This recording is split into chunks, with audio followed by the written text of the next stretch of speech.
Hey guys, welcome to week 16, your last lecture week. Next week is a work week, and some of you have been asking if you have a final in here. No, you do not have a final. Leo's daycare is once again off for no apparent reason.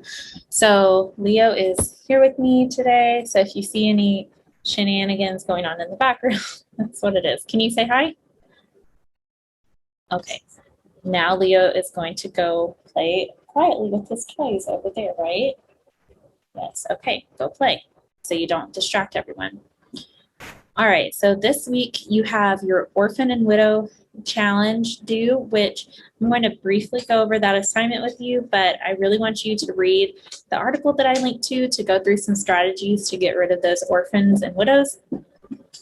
And then also we are going to I'm going to walk through with you how to actually do your peer review for your magazine layouts. So you should have already actually turned in your magazine layout, so you kind of, I think, understand what's going to go on.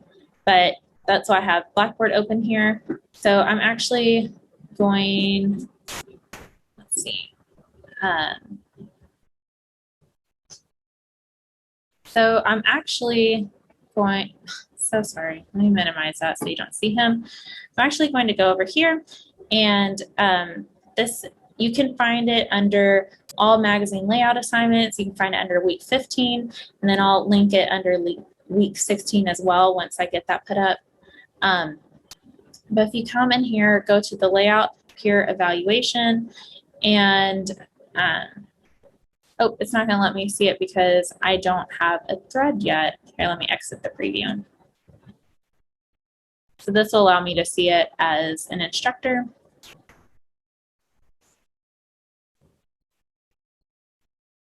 Okay, so Diana, we're going to pick on you because you're at the top here. You're the last one to turn it in. Ooh, I'm a little late. Anyway, so open that assignment up, and I want you to look at whoever's it is layout. So you can see the layout, and then from that, I want you to give them some sort of feedback. So go to reply. This is where you can write your helpful,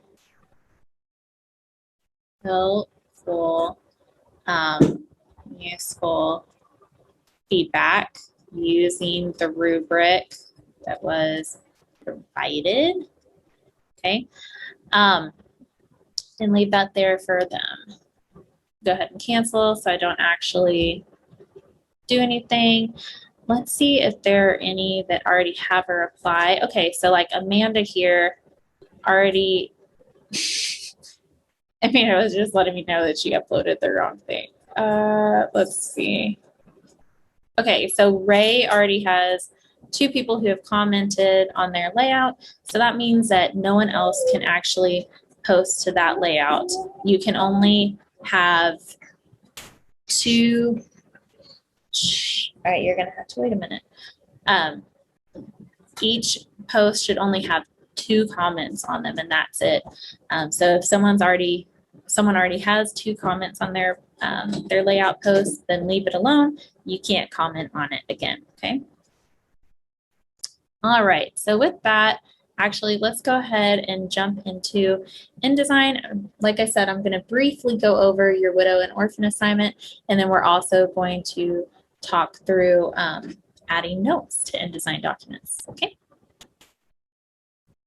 All right, guys, so now we are here in InDesign, and this is actually what your widows and orphans assignment is going to look like. So it's just an article that I pulled from online. Please don't think too much about the content. I just wanted to give y'all like a semi-nice layout to work with instead of just a default one, and kind of maybe inspire y'all a little bit too as you're creating your layouts. But it's still pretty basic either way. So let's see. Let's talk about notes first. So in order to create a note, you're actually going to come over here to your tools panel and then click on this little note symbol here. So that's your note tool. Okay, so then we're going to click wherever in the text that we want to make a note. This works a lot like comments does in like Adobe PDF programs, Adobe Acrobat, Word, things of that nature. So let's go ahead and, for instance, here, I'll just point out something that I know I did wrong on this document. I'm going to actually come over here and make a note near this picture. Open that popped up on my other screen, but this is what comes up. And I'm just going to say photo not in CMYK. And that way I know that I need to change that. And then we'll just leave that there. So if we wanted to go through and look at different notes that we've made, so we can actually, well, you should be able to change the color. I guess it's not going to let me.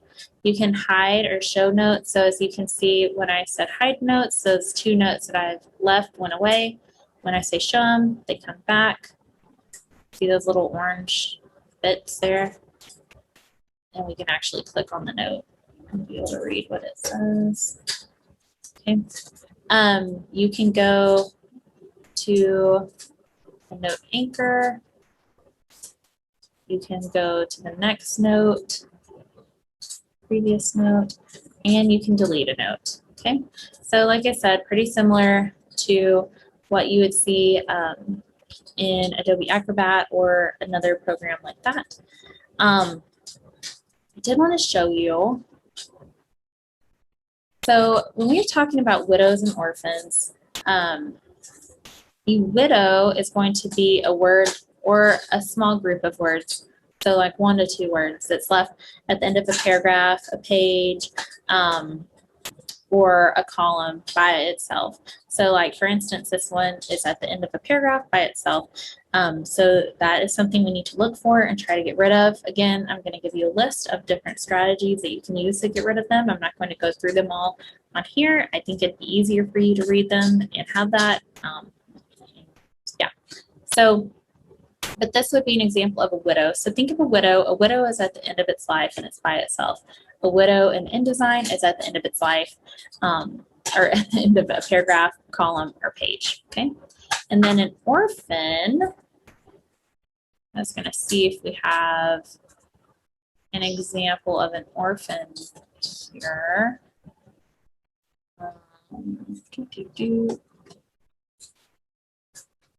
Okay, so this is not technically an orphan, but kind of. Really, an orphan would be something a little bit shorter than this, maybe 2 or 3 words instead of 6 words, but let's pretend. So an orphan is basically like a widow, except that it's going to be at the beginning of a paragraph. Well, it's going to be at the beginning of a new page or column, basically. Okay. So just like a widow, we said, is at the end of its life, the end of a page, column, or paragraph. An orphan is going to be at the beginning of its life and at the beginning of a column or page all by itself. Okay, so both of those are issues that you need to go through the layout and fix.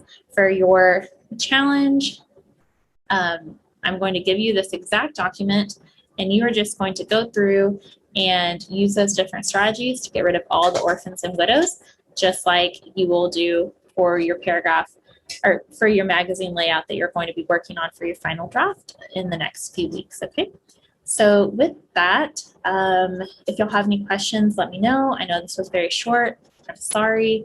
I feel like ever since I moved, things have just been getting away from me, and I really do apologize for that. If you have any questions, though, please feel free to reach out to me. If it's after 5 or on the weekend, it's going to be a little bit slower. But Monday through Friday, 8 to 5, I'm pretty quick about getting back to you. So just let me know, reach out if you need any extra help. And good luck with y'all's magazine layouts. I can't wait to see them. Have a great week. Bye.